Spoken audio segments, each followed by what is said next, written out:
Okay, this is Gamer Blave, and we're back with Shadowrun Dragonfall. And if you watched the last video, you know that we spent a good bit of our time running around the Croy's Bazaar and exploring that area. And in this video, once again, I just want to put it out there that this is mostly, or in fact entirely, just role-playing content. There's no combat in this video, so if you're not interested in me just kind of exploring this universe and trying to find out what to do next in the storyline, then yeah, this video is not is not for you. I'm just posting it because I want to put my whole journey out there. Um, just to put that out there. So we are just about to head into the cafe to meet our contact to try to find out what happened there at the beginning. So here we are.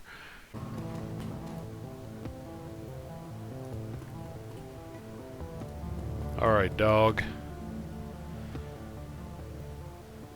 Jan Goldschmidt.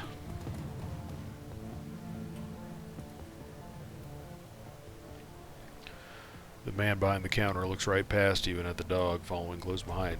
Dante, I will fetch his water dish and perhaps a coffee for our friend here.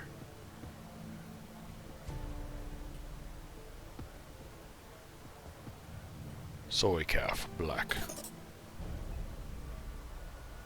Very well, a soy calf. Huh.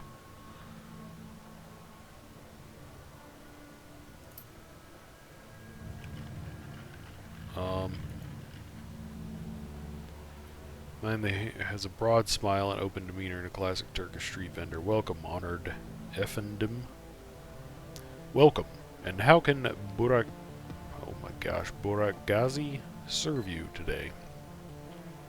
You would like a cup of coffee, perhaps?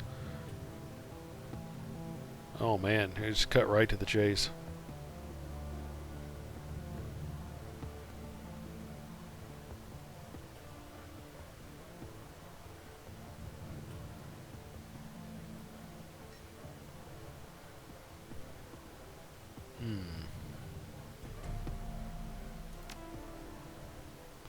When he hears Amsel's name, the Turk's voice lowers and his accent becomes less exaggerated.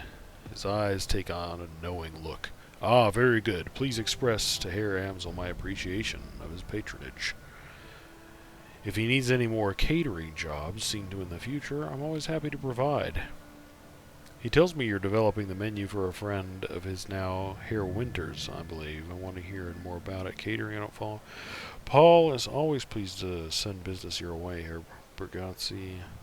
He was hoping you discuss some of the details. Ah. Of course, Herr Amsel is too kind. Come, come. A young woman bustles in from the back room. Her gum chewing is loud enough to hear over the noise of the coffee grinders. Burakazi spits something out into rapid-fire Turkish. Out in rapid-fire Turkish. As you wish, uncle. I will see to it right away. Kami offers you a shy grin, snaps her gum, and hurries back into the room that she came from. My girl Kami is arranging to make contact with the chef as we speak. This will likely take some time. My chef is a busy man. While we wait, I wonder if you would be so kind as to run a small errand for me. A trifle, really. I hate to trouble you. I'm embarrassed to even ask, but I would be most appreciative for your help. What is this trifle? The errand is simple, hardly worthy of you. I have installed a number of data taps to Berlin's fiber optic network. As part of my civic duty, you understand. These taps provide free matrix access for all who live in the Croy's Bazaar. In order to maintain their, their anonymity, each tap's protocol buffer must be reset every few days. I simply wish for you to visit each tap and reset it. That's it. No catch. There is no catch, I assure you. It is time-consuming and a bit tedious, nothing more. Oh, that's exactly what I need. Just reset the taps and come back here when you are finished. There should be 3 of them scattered around this neighborhood. The first one is just outside. Look for a metal box with yellow arrows painted atop it. By the time you return, I should have the information Herr Amsel requested. I guess what this was designed for was to get me to run around and explore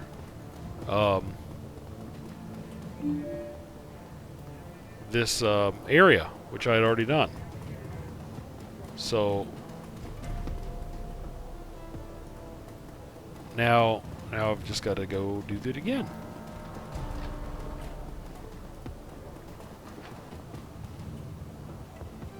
So we're gonna go run around this place again. Running around.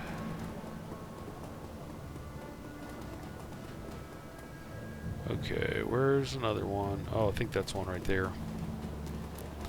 I think maybe this one right here. Phone rings. Okay, let's go check out the phone booth. It's an old, obsolete phone booth. It's ringing. The shock villain writer's contact is for the kites is no more. Blave is listed as a follow-up contact. This is our only secured line to the kites. Please listen to the following instructions carefully if you are a supporter of our cause.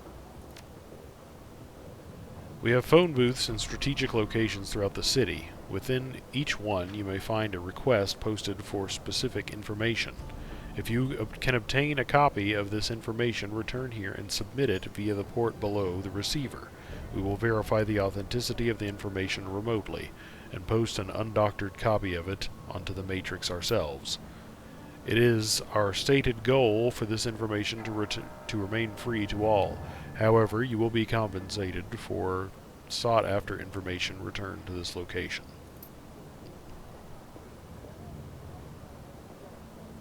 Okay.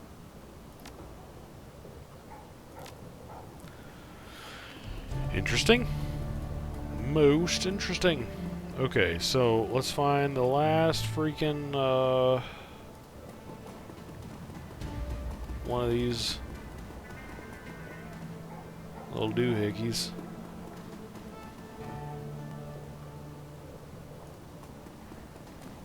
I do not see the third one.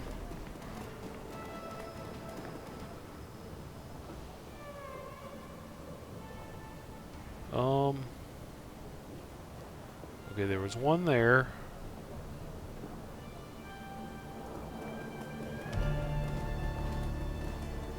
Come on. I must have walked right by it. This place is not that big. I mean, it's not tiny. There it is. We found it! As you were resetting the data tap, you noticed that someone has duct taped a small homemade receiver to the system. An earplug dangles from the receiver. Oh, this might be a bad idea.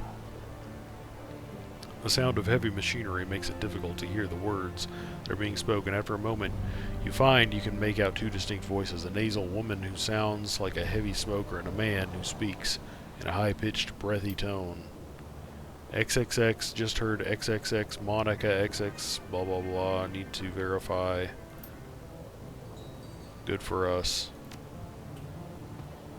A sound like a conveyor belt starting adds to the noise of machinery, and you can't make out anything else until it comes to a stop a minute later. I think our next step... Wait. Isn't ready to move yet. Sees who steps up. Couldn't be more. More conveyor belts start up. All you can hear is the sound of machinery. Some sort of motorized vehicle starts up, drowning out everything else. Sounds like a telephone. You hear the sound of doors slamming shut. The noise of machinery is suddenly muffled. There's a rattle of plastic and the ringing stops. A nasal woman's voice can be heard again in a sing-song tone. Guten Tag, how may I help you? Silence. Her tone changes, becomes more businesslike. I heard... Yes, he knows. I told him it wasn't time to make a move yet. What do you think I am, an idiot? The council needs to meet again. I know getting everyone in the same room is challenging. Getting them to agree on a course of action is going to be even more challenging. From my perspective, the Croy's Bazaar was only stable because of her. If she really is out of the way, well, we'll see, won't we? Yeah, I know. What can I say? Things go slow in the flux sometimes. You hear the sound of a door opening again, and the cacophony of machinery fills the line. You can't make out anything more.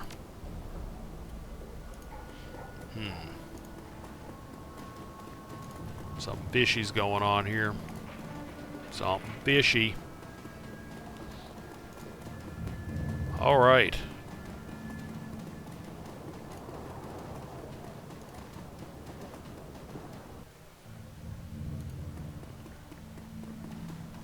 Alright, Altug. Welcome back, honored Effendum. May I serve you? I finished with your little trifle. Very good. I assume you had no difficulties? No. One of the taps had been modified a bit, though. Someone was using it as a surveillance device. Of course they were. I would have been surprised they weren't. This is Berlin, after all. In the Flux, everyone spies. If you don't spy, how will you know who is in power and who will be in power next? If you are to stay here, Effendum, you must get used to it. Who enters the Turkish bath will sweat, as my uncle Tatimer always says. Nevertheless, I shall have one of my people look into it. Wait, there's more. I listened in on the tap and heard something. Might be important. He eyes you closely, amused. Oh, ho, tell me, oh listener at keyholes, what did you hear on the surveillance tap you found? I couldn't make out much. A nasal woman and a high-pitched man. They seemed pleased Monica was out of the picture. News travels fast in Berlin. These two are known to me. Is there more? The woman got a call. She talked about a council meeting tonight to decide if they should make a move. Then they drowned out by heavy machinery.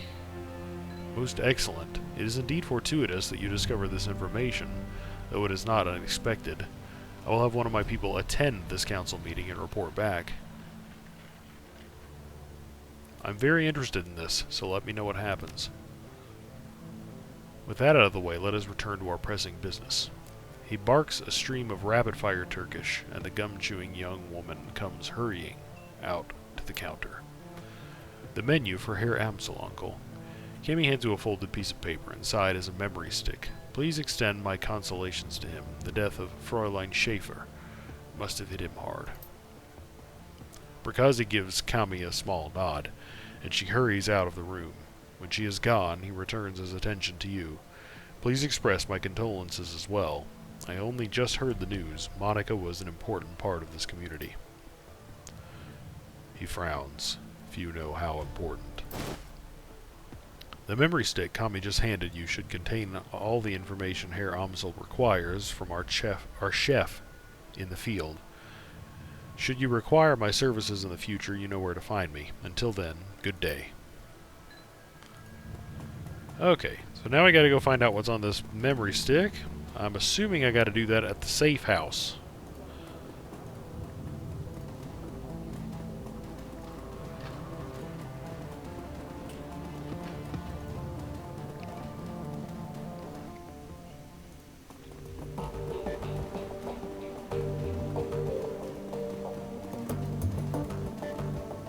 Alright, people.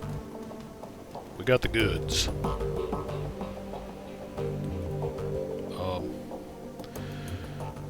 Blave. Amsel peers at you apprehensively. His eyes are bloodshot, his expression grim. Did you get information about Green Winters?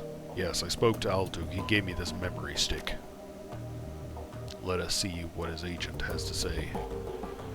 Amsel snatches the memory stick from your hand and slots it into his computer terminal. He navigates a series of command line menus, and a wall of amber text floods the screen. Amsel scans it, mouthing the words as his eyes flit back and forth. Buragazzi's agent tailed Green Winters to a hotel in a cesspool of a kites called Drogenkippe. The hotel is called Das Kesselhaus. It is a renovated factory nestled deep in the heart of Drogenkippe. It appears that Winters is holed up there. Recently, there was some contention between two gangs over control of this neighborhood. Due to the gang violence, the agent refused to follow Winters inside of the hotel, but he confirms that he is still inside. Well, what are we waiting for? Iger slings her rifle over her shoulder with a single spare motion. Gear up, people. We have a hotel to raid. Glory and Dietrich pause. Exchange looks with Paul. Just a moment, Iger. Amsel raises from his chair, drawing himself to full height. Even so, he has to crane his neck to look her in the eye. You're an excellent soldier, and nobody questions your competence in the field. Your loyalty to this team is equally commendable. That said, we believe that Blaive is the right choice to lead the team. I don't think she's going to be too happy about that. There is a long pause before Iger speaks. When she does, her voice comes out dull and flat. What? Don't mistake this decision for a reprimand. Monica considered your contributions to the team to be invaluable. But we all know that she wasn't comfortable putting a soldier in charge. Iger speaks through clenched teeth. Her words are measured, but her expression is livid. This is unbelievable. You want to put the rookie in charge? Again? She shakes her head. Don't you people learn from your mistakes? Blaive is the reason we're still alive, Iger. He kept us together. He let us out of there in one piece. Making him your golden boy. She sounds tired, resigned, but above all disappointed.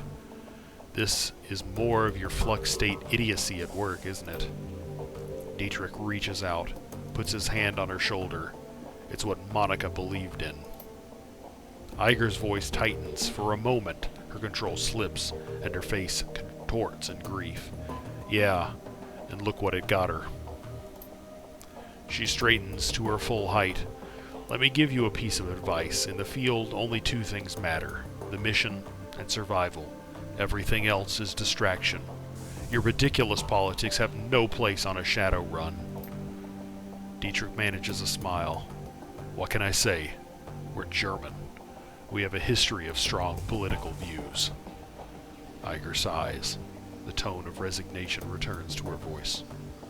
Screw it. Let's put an end to this. I've got the skill and experience to lead the team. Blaive, on the other hand, was appointed by Monica as a joke. If you'd rather he take the lead, I'll abide by it. But I want to hear each of you say it. They already have. You just weren't listening.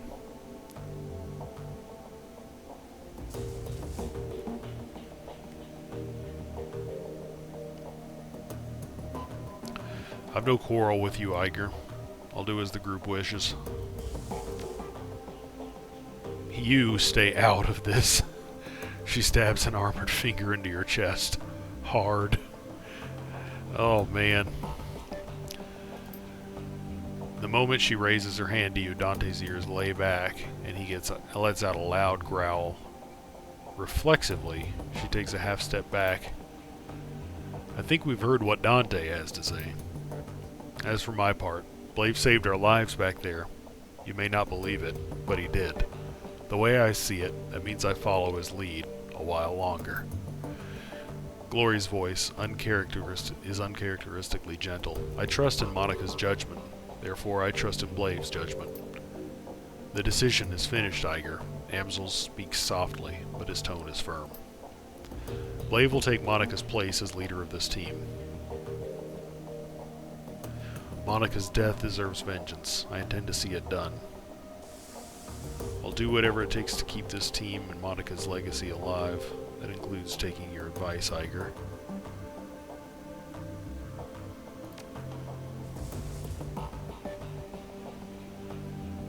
That's big of you. She looks down, or no, she looks from Dietrich to Glory to Amsel finally, down at Dante. Then she sighs. I don't agree with this decision, but I will respect it. She nods again, more decisively this time. Blaive takes the lead then. Conversation closed. It's time to move on. We need to focus on chasing down Green Winters. Indeed, I've transferred the information that we received from Altug to the computer terminal in the next room. It used to be Monica's personal workstation, Blaive. Now it is yours. Monica kept a variety of notes and dossiers on that machine. I would suggest reviewing her notes when you have the time. Amsel turns his attention away from you and back to his computer screen. Good hunting. I will eagerly await your return. I wouldn't suggest driving to Drogenkippe. The roads aren't safe. Taking the U-Bahn would be faster anyway. Thanks for the tip, Iger. The U-Bahn it is. Iger nods, then turns to check her equipment. The rest of the group disperses in turn. Okay, you now command a team of Shadowrunners. When traveling to new mission locations, you will be able to choose which members of your team to bring and modify their loadouts for the run. When members of your team become permanently incapacitated on a mission, they'll be automatically extracted for emergency medical care. They will be patched up and ready for action the next time you return to your safe house. Avoid this loss of firepower by always carrying some Bumona trauma kits into the field. These can be purchased at the Street Doc's office in the Croix Bazaar. Bumona trauma kits. Okay. So probably going to need to pick some of those guys up. You know, honestly, you know, this game is jam-packed full of material, and there's an awful lot going on here, and an awful lot that I need to do, you know, even before we can get into the action. And I know this is you know, the first, you know, there was the kind of intro mission, just kind of throwing you into it, and then there's this part kind of setting up, getting the story in motion. I don't know how much there is going to be in between each video, or in between each actual mission, how much role-playing content, but I may end up doing a role-play or a dialogue non-combat video in between, but you know, there's no way I'm gonna be able to, you know, get this and the actual mission into one video. So I think I'm probably gonna have to cut this one here, and then we're gonna pick up here and you know, equip everyone and go on the actual mission in the next video. So, as always, thanks for watching, and we'll pick up here next time.